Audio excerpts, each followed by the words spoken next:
Hey, what's up, garden friends? Jeff, your tropical plant party. How's everybody doing? I hope you're good. I'm great. Time for another Fern Friday. Or Fern whenever you're watching this. Anybody recognize this one right here? A few weeks ago, I had this fern in one of my vlogs. I introduced it as my Boston fern, who I had named Mark Wahlberg. But before filming this video, I went to repot my Boston fern and I realized I goofed.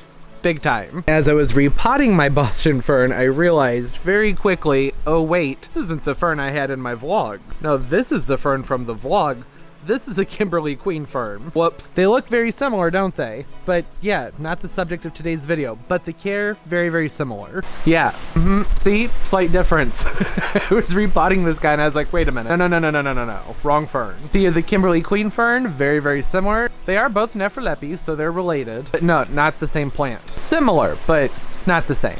Now that that is all out of the way, for this week's video I want to talk about the Boston fern. The Boston fern, whose actual name is the Nephrolepis exalta bostoniensis. This is a true tropical fern. Keeping them above 45-50 degrees is best. At the more maximum range, they can get up to 3 feet high, and they'll just sort of keep on spreading, somewhat indefinitely. And I always wait way too long in the videos to say this, these are non-toxic to dogs and cats. So they're a nice pet-safe fern. The Boston ferns are one of, if not the most common of the houseplant type ferns. You can see, things got a little bit rough during the repotting. I didn't record the repotting process just because there wasn't much to show because I just popped out its nursery can and dropped it right into this pot.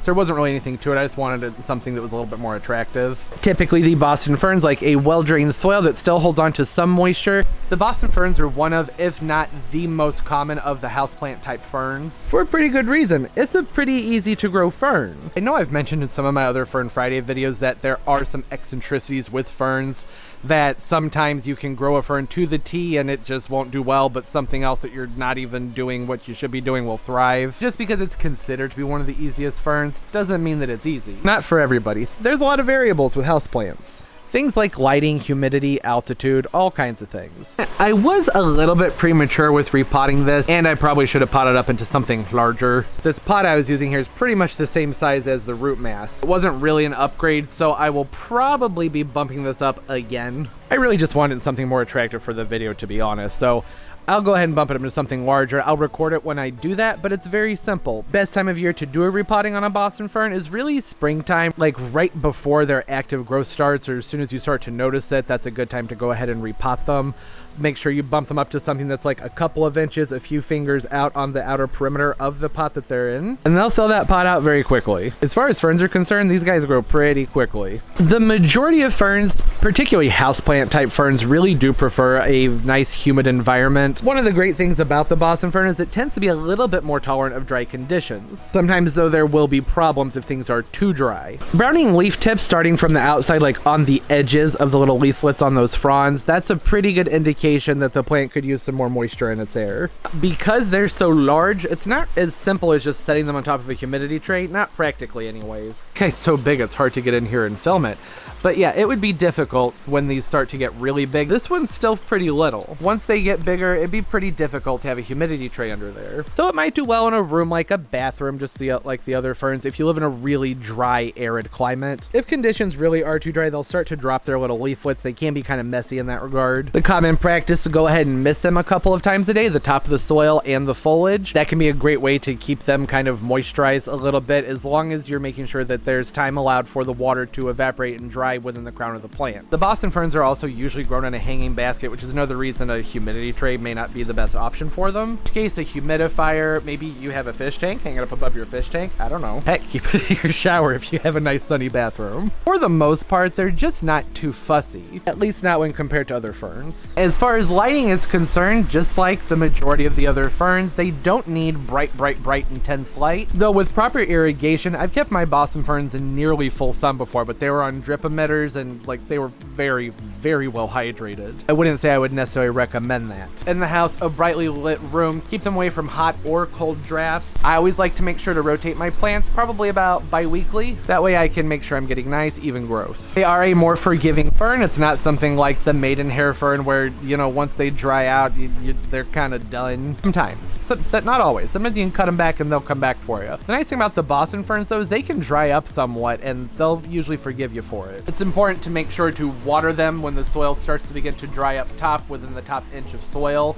They like their soil to stay consistently moist but never soggy, which I know, fairly typical of all the ferns that I've talked about so far. The thing with these Nephrolepes, this guy, the Boston fern as well as the Kimberly queen fern, I have noticed particularly for me when I'm able to keep the air a little bit more humid, like above 40 to 50%, which isn't really very humid at all for a house plant. But as long as the humidity's up, I don't have to water them that often. I just make sure they get a drink when the soil starts to feel dry. It's probably like, I don't know, maybe every 10 days, which is absolutely nothing for a fern. I have like the maidenhair ferns, they need to be watered like every other day out here. Hence why I got this one in a terrarium now. But a terrarium's not really gonna work for a Boston fern. These things are massive. As far as fertilizing is concerned, a balance like an all-purpose fertilizer diluted to a half to a quarter strength about twice a week to once a month during their growing season, which is typically April through September. I prefer with ferns if I'm fertilizing them bi-weekly, so twice a month, to use a quarter strength fertilizer, and then if it's just once a month, a half strength. Sometimes these fronds will start to get a little bit dull. Mixing in like a teaspoon to a tablespoon of Epsom salt into their water can help kind of revive that and get them to be a more dark, lush green color. That's not something you'd want to do too often though, because those salts will accumulate. So it's important to kind of stagger that out and make sure that the soil's getting flushed clean. That way the salts don't build up around the roots. And actually a teaspoon to a tablespoon per gallon of water probably seems kind of light. I always like to err on the lower side with that, but I really think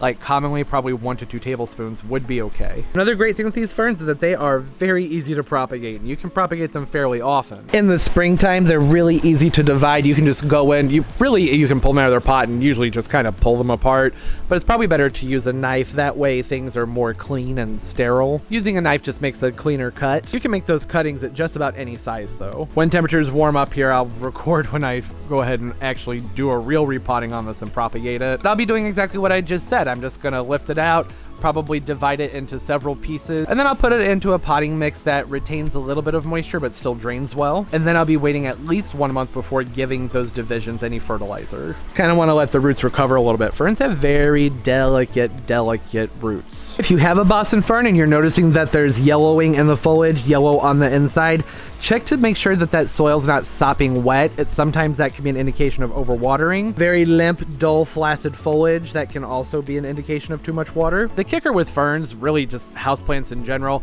is that browning foliage is typically an indication that things are too dry, but it can also mean that things are too wet. So it's really best to just sort of use some deductive reasoning, see if the soil's really wet, think about how long it's been since it was watered. If it's really dry, then odds are it just needs more water or higher humidity or both. Yellowing tends to be more typical for overwatering. I have noticed, at least in my experience, the mealybugs do seem to like the Boston fern. If you encounter pests on these, as long as they're like a smaller size, you can take them to the sink or into the shower, rinse them very clean, spray them down with some neem oil, horticultural oil, or horticultural soap. I really like using a diluted peppermint oil, just a couple of tablespoons per like 2 liters. That works really well for mites and mealybugs and a lot of things. Coats them and suffocates them. But it really is just so easy just to take them to a sink or a shower and blast those things off of there, let it dry, give it a good spray, let it sit for a while, and then probably have to repeat that weekly until you don't see any critters on there anymore. All right, now for the thing that drives everybody crazy, leaf dropping. Boston fern will drop leaflets like crazy if they're unhappy. More often than not though, they just tend to do that when maybe they're taken from being outdoors to indoors, or maybe you have them someplace where temperatures are shifting really drastically. It's normally a rapid change in environment that causes them to drop their leaflets. I know these Boston ferns, as well as like the crotons, when I take them from being outdoors to indoors,